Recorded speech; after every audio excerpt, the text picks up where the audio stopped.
ngiyazi ukhona umhlengi wami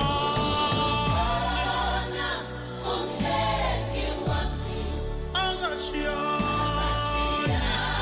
yena wakalahlani uyathwalana emumva kukude phambili kuseduze awusekuyalunga ungabusahlehla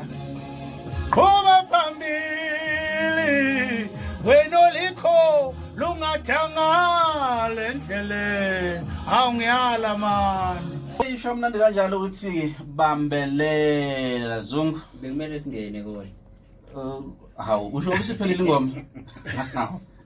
kanti njani lo muntu kodwa ngokuzayo kwenzeka njengoba kezwe umlaleli ekhaya sengelele ke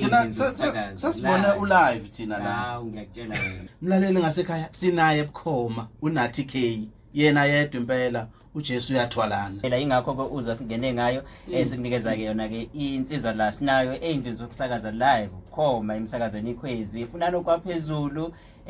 sigubukele eshilo uyakhumbulana ngilimele uJesu uyathwalana okuningi esingakubala phansi kweprofile yalensizwe esokhulumana namhlanje mina ke nabaphathi bami nenkampani yami i-Uplifting Life Project kanye nekuyahamba communications decide nje ukuthi ake sinikeze ingoma ezo3 chance 3 nje kuphela sizokwazi ukuthi siyiphushe kahle ngoba mase ziningi kugcina sokuphithizela ugcina ungasazi ukuthi iyona yipo kufanele lo uyiphushe ngoba kuyimanje nje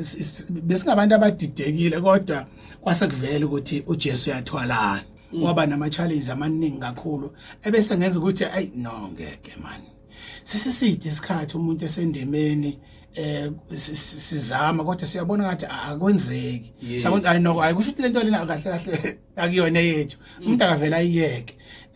kwase kufika lo mhlabeleli kwafika lengoma kahle kahle kwafika kumina uJoshua lapho uNkulunkulu ethi Joshua ngikuyalanga na qina uma isibindi ungabi nalivalo uJehova uNkulunkulu wakho nawo ngakhumbula ukuthi no kahle kahle angihambi ngedwa angikwazi ukuyiyeka phela lento ngoba lento le ivalelwe ingaphakathi kumina imessage abantu kufanele bezwe ngoJesu uma mina ngiyeka uma mina ngigive up ubani ozotshena abantu ukuthi uJesu uyathwalana kuso sonke lesisikhathi kuyo yonke leminyaka emingaka ngiku-industry engigcine kwaze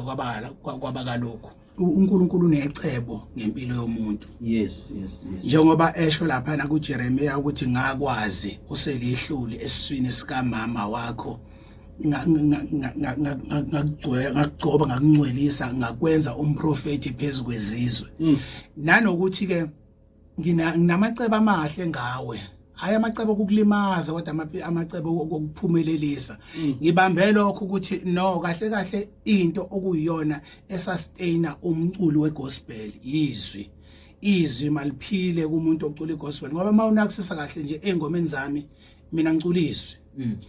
angicula okunye okungale ngicula izwi ngoba iyona into engizindla ngayo ubusuku nemini azathi uDavid ngiyalonda izwi enhlizweni yami ukuze ngingoni kuwe